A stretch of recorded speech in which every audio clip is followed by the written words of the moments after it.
Looking back, I never imagined my life would turn into some twisted drama like this. For the longest time, I thought Kate and I were a typical happy couple. We had our ups and downs like anyone else, but we made it work, or at least it's what I told myself. We just moved into this new neighborhood, a fresh start, I thought. A place where we could make new memories, get to know the neighbors, and live our so-called peaceful life. And things started well enough.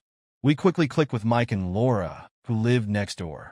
Mike, I'll give it to him, had that type of confidence that pulls people in. A successful businessman, smooth talker, always seemed like he knew what he was doing.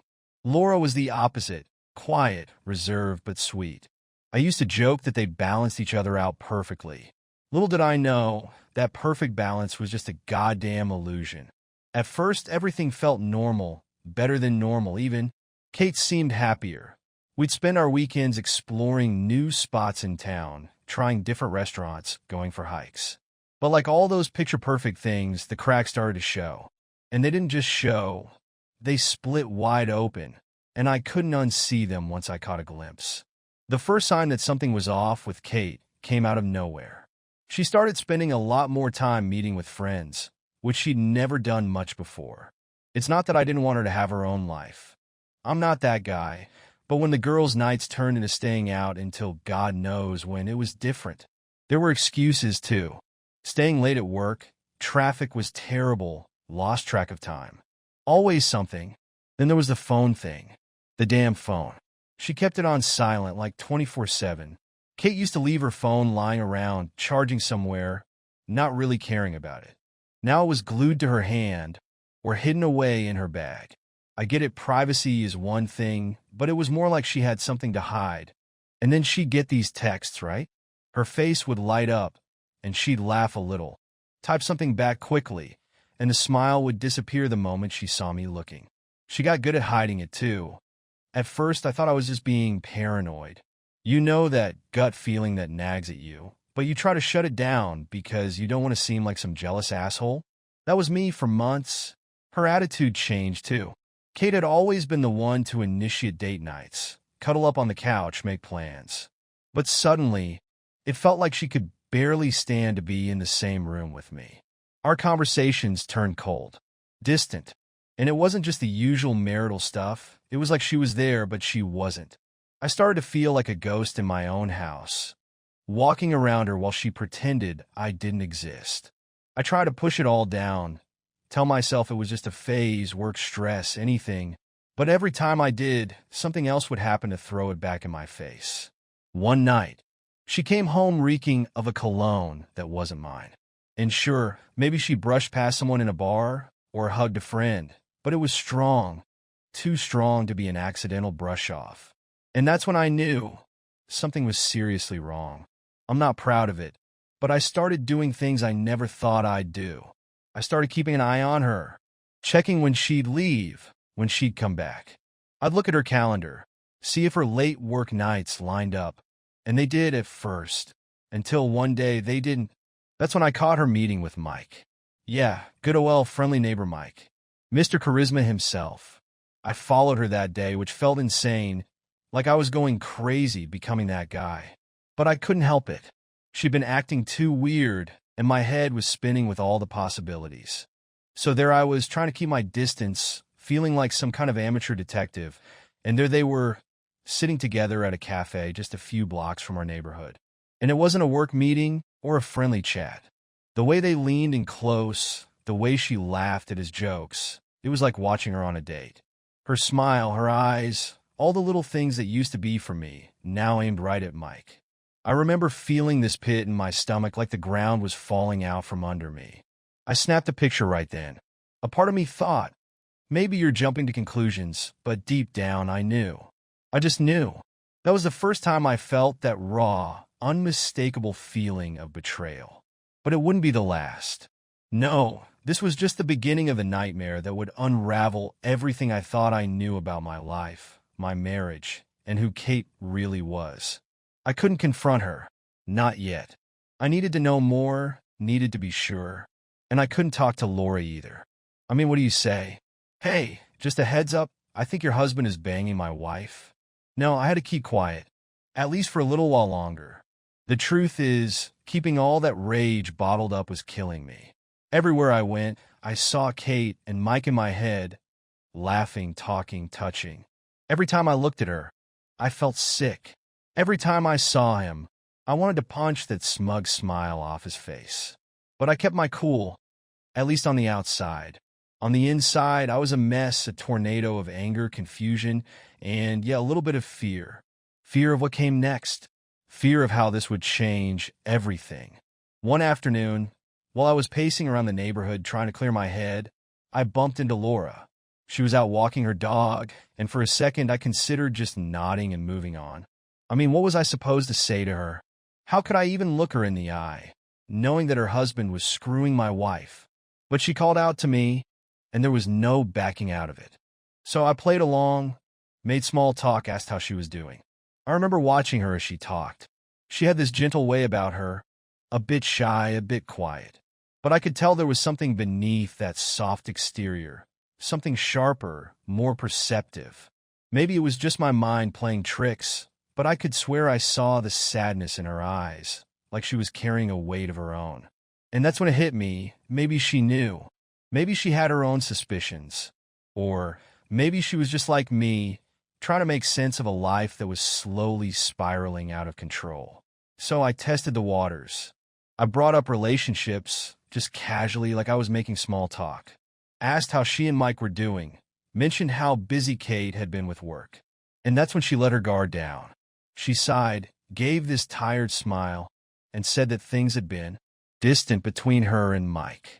He'd been more preoccupied lately, working late, distracted. Sound familiar? Yeah, it sounded like a damn echo of my own marriage. But what really hit me was how she said it, like she was used to it, like she'd convinced herself that it was normal. She kept talking about how she trusted Mike, how they'd been through rough patches before, but he'd always been loyal in the end. I wanted to scream, to shake her, and tell her to wake up, but I held back. I couldn't just drop it on her, at least not yet. But the more she talked, the more I realized that she had no clue. She was living in the same lie I'd been living in, trying to rationalize all the warning signs. And I hated it. I hated seeing that look of hope in her eyes, knowing that it was built on nothing but lies. So I decided to do what had to be done. I couldn't let her live in the dark, not when I knew the truth. "Laura," I finally said, and she must have noticed the change in my voice because she stopped mid-sentence and looked at me. "There's something I need to tell you. It's about Mike and Kate." She looked confused at first, then wary. "What do you mean?" she asked, her voice barely above a whisper. I took a deep breath. I couldn't hold it in anymore. They're having an affair." And there it was. The words hung in the air like poison, and for a moment I thought she was going to faint. She blinked, shook her head, like she was trying to clear it, like she was refusing to believe what I'd just said. That's not possible," she stammered, forcing a laugh that sounded more like a sob. "You must be mistaken. Mike, he wouldn't." "Laura," I interrupted. "I wish I was wrong. I really do. But I'm not. I've seen them. I followed Kate one day, and she met up with Mike. They were together, and it wasn't just some friendly meeting. It was intimate." She still didn't believe me. She was shaking her head, looking at me like I was crazy, like I was making it all up. So I did what I had to do. I pulled out my phone and showed her the picture I'd taken at the cafe. The way Kate leaned into Mike, the way he touched her arm, it was all there, clear as day. And when Laura saw it, I saw the moment it all clicked. The moment her whole world shattered. She grabbed the phone from my hand, staring at the photo like she was trying to burn a hole through it. Her breathing got heavier, her eyes filled with tears, and then the rage came. She tossed the phone back to me, muttering, "That son of a bitch." We sat on a bench after that, neither of us saying much. What could we say? Everything we thought we knew about our lives, our marriages, had been torn apart in an instant. And as much as I hated Mike and Kate, my heart broke for Laura. She didn't deserve this. Neither of us did. But when the tears stopped, when the shock wore off, something else took its place. Anger. Pure, unfiltered anger. Laura clenched her fists, staring off into the distance, and I could see the wheels turning in her head. They think they can just get away with this? She muttered. They think we're just going to sit back and let them do this to us? I shook my head. Not a chance, I said. They're not going to get away with it. We're going to make them pay. And that's when we came up with the plan to give Mike and Kate a taste of their own medicine. I know it sounds crazy, but we were both running on pure emotion at that point. Revenge was the only thing that made sense, the only thing that felt right. And the idea was simple. Make sure they catch us together. Make sure they walk in on us in a moment they can never forget.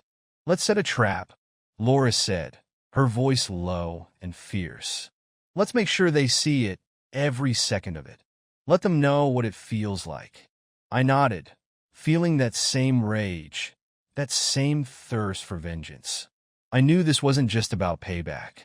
It was about taking back control, about not letting them think they could destroy our lives and walk away unscathed. And hell, maybe it was also about feeling something, anything other than the pain they'd caused. Laura and I started plotting. We found a night when we knew Mike and Kate would be out, probably sneaking around like they usually did. We made sure they'd come home at just the right time, and when they did, they'd find us together. We were going to make sure they saw everything, that they understood just how badly they'd screwed up. I don't know if what we did was right. Honestly, I don't even care. All I know is that at that moment, it felt like the only way to reclaim a little bit of what they'd stolen from us. And we were ready to do whatever it took to make them pay. I'll tell you, planning revenge is a hell of a lot easier than living it. When Laura and I sat there, plotting how to tear down their little love affair, it all seemed so clear. Get together, make sure they see us, let them feel the burn. Simple. But the closer we got to that night, the more I realized how complicated it all was, how much pain we were both carrying around. But we were committed. No turning back. We picked the date carefully. A Friday night when we knew they'd be out, probably pretending to be somewhere respectable while sneaking around behind our backs. We guessed they'd use the same excuse they always did, and we were right. Kate told me she had to work late again, big project or some crap, and I pretended to buy it, gave her that fake supportive smile she probably thought I still believed in. Laura said Mike had some networking dinner, and when he left the house that evening, I knew they were together. Just like we'd planned.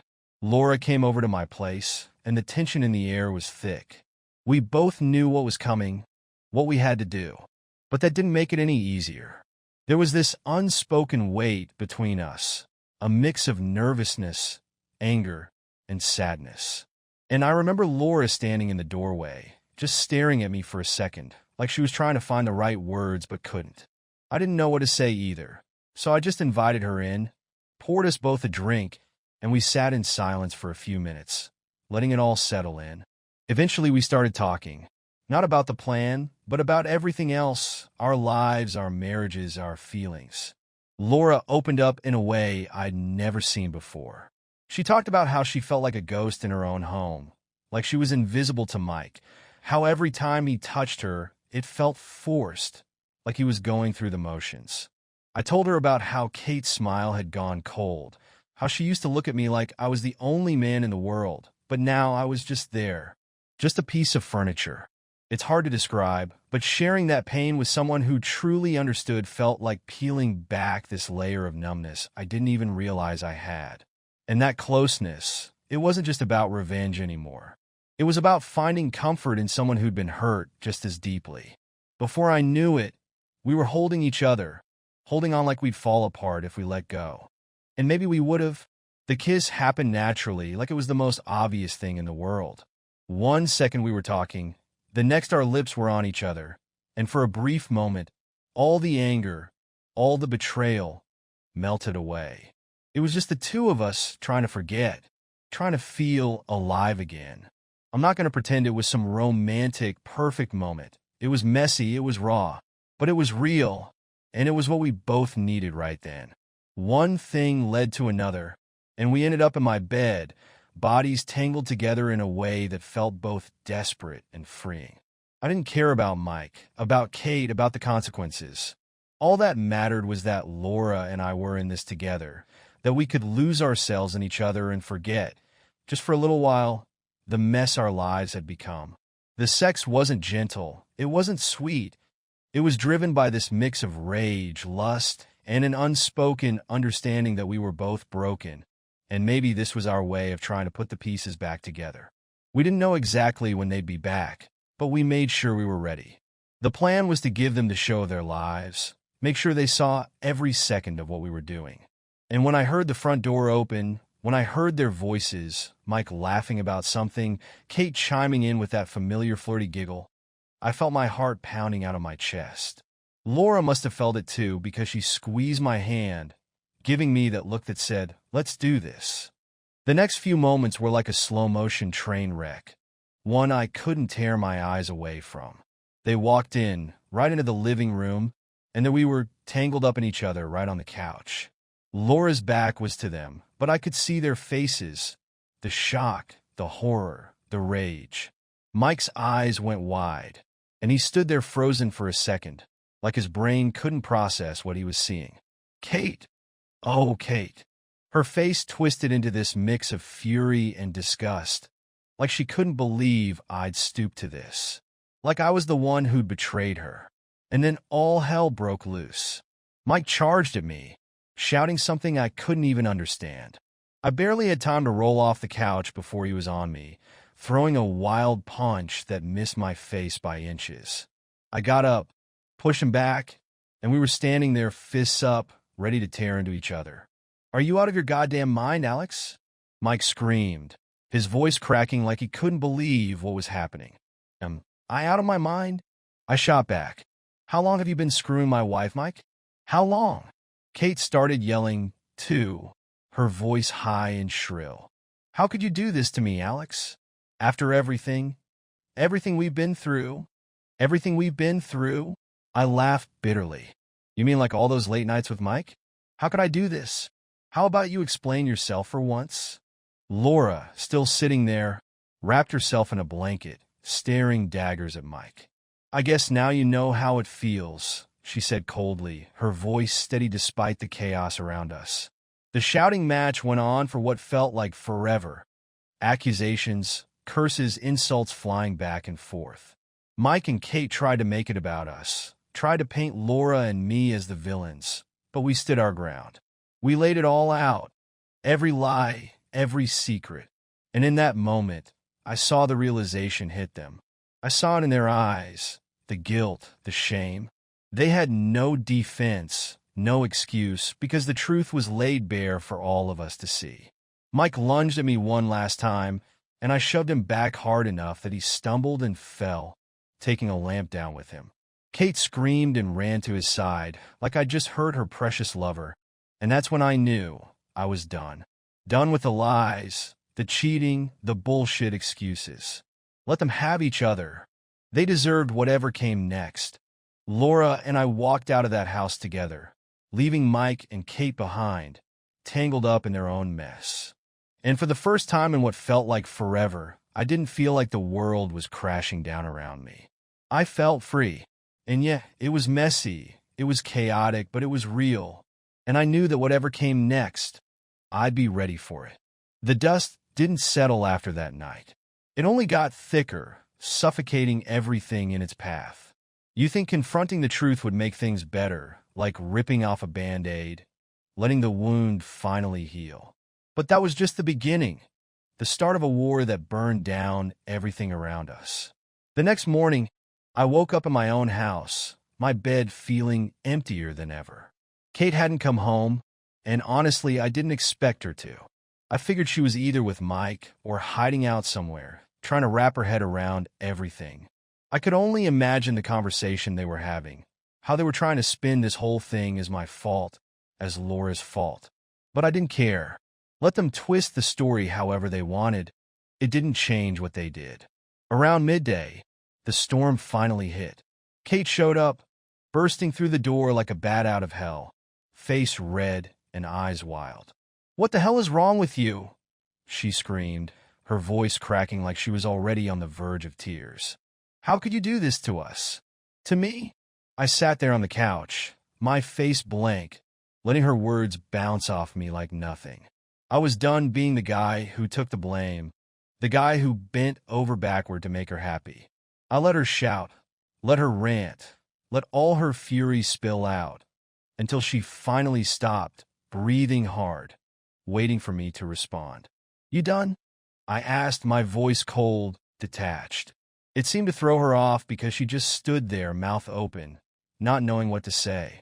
I got up slowly, walked over to her, and for the first time in what felt like forever, I looked her right in the eye. No fear, no hesitation. You want to talk about betrayal, Kate? About ruining what we had? You have a nerve to come in here, after everything, and play the victim? Do you even hear yourself? You slept with Laura, she shouted back, like that was her winning argument, like that was going to change everything. You're no better than me. I laughed, a harsh, bitter sound that cut through the silence. Yeah, I did. And you know why? Because you did it first. Because I was sick and tired of living in this lie, tired of pretending we were still something we weren't. I paid you back, Kate. And let's be real. You had it coming. Her face twisted in anger, but there was a flash of something else there, too. Shame. Guilt. I saw it clear as day, and it felt satisfying. For the first time, I didn't care about her tears or her broken voice. I didn't care that she was hurt. All I cared about was making her own up to what she'd done, to see her finally face the truth. It wasn't like that, she said weakly, and I could tell she was struggling to keep up the act. I didn't mean for any of this to happen, Alex. I was confused. I was lonely. You don't understand. I don't understand? I interrupted, stepping closer, feeling the anger bubbling up in my chest. You're right, Kate, I don't understand. I don't understand how you could do this to me, to our marriage. I don't understand how you could look me in the eyes every damn day and lie, over and over again. And don't even start with the excuses. You were lonely? Well, guess what? I was lonely too. But I didn't go screwing around with the neighbor. That was all you. She crumbled then, her defenses cracking as the tears started flowing. I'm sorry, she sobbed, her hands shaking as she reached out to touch me. I'm so sorry, Alex. I never meant to hurt you. Please, we can fix this. We can try again, I swear. Stop, I said, pulling away from her touch like it burned. There's no fixing this, Kate. No trying again. I'm done. You made your choice, and now you have to live with it. We both do. And that was it. I walked out of the room, left her standing there in her own mess of tears and regrets. And for once, I didn't look back. There was nothing left to save, nothing left to fight for. I was done pretending. Over the next few days, everything blew up. The neighbors caught wind of the whole mess. How could they not, with all the shouting and slamming doors? And suddenly, our once friendly little block turned into a battlefield. Mike tried to confront me a couple of times, but I shut him down quick. He'd come over, all high and mighty, trying to make me the villain, but I wasn't having it. Go fix your own marriage, Mike, I told him. Or don't. I don't give a shit, but stay the hell out of my face. Laura wasn't having any of it either. I remember seeing her and Mike screaming at each other in their driveway one night, and it hit me just how far we'd all fallen. What was once this picture-perfect image of two couples, happy and in love, was now a war zone. And the lines were drawn clear. There was no going back. Laura filed for divorce the very next week, and I knew I had to do the same. The whole process felt surreal, like I was watching someone else's life fall apart. Meetings with lawyers dividing assets, arguing over who gets what, none of it felt real. But it was real, and I had to face it. Kate, of course, tried to make it all about saving what we had. She'd call, text, show up unannounced, begging for one more chance, saying we could go to counseling, start fresh, all that bullshit. I'd never seen her so desperate, so pathetic. I don't know what she was more afraid of, losing me or losing the life we'd built. But either way, it didn't matter. My mind was made up. Why, Alex? She cried one day, standing in our kitchen, clutching a half-empty bottle of wine like it was the only thing keeping her grounded. Why can't we just try? I know I messed up. I know I hurt you, but we can make it better. Please. I love you. I looked at her, really looked at her, and all I saw was a stranger. A stranger who'd lied, cheated, destroyed everything we'd once had. "I don't love you anymore, Kate," I said, my voice steady, final. "And you don't love me. Maybe you did once, maybe I did too, but not anymore. And I'm not going to spend the rest of my life pretending like that's enough." She broke down then, collapsing onto the floor, sobbing like her world was ending. And maybe it was, but I didn't comfort her. I didn't hold her or tell her it was going to be okay. I let her cry, let her feel every ounce of the pain she'd caused. I wasn't going to be her savior anymore. She didn't deserve it. So that was that. The end of our marriage. The end of the lies. And while it felt like a million knives were stabbing into my chest, I knew it was the right thing to do. I couldn't keep living in that nightmare, couldn't keep pretending we could go back to what we once were. Mike and Kate could have each other. They deserved each other, two lying, cheating snakes wrapped up in their own toxic mess. And me? I was ready to burn it all down, walk away, and start over, ready to take back my life, one step at a time. Filing for divorce wasn't a relief. It felt like jumping headfirst into a storm I knew would wreck whatever was left of my old life. And if you think ending a marriage is just about signing some papers and calling it quits, think again. It's a long, messy, and brutal battle. And with Kate, it felt like a war that dragged on forever. I remember that first meeting with the lawyer, sitting across from a guy who seemed way too calm for what I was about to put on his plate.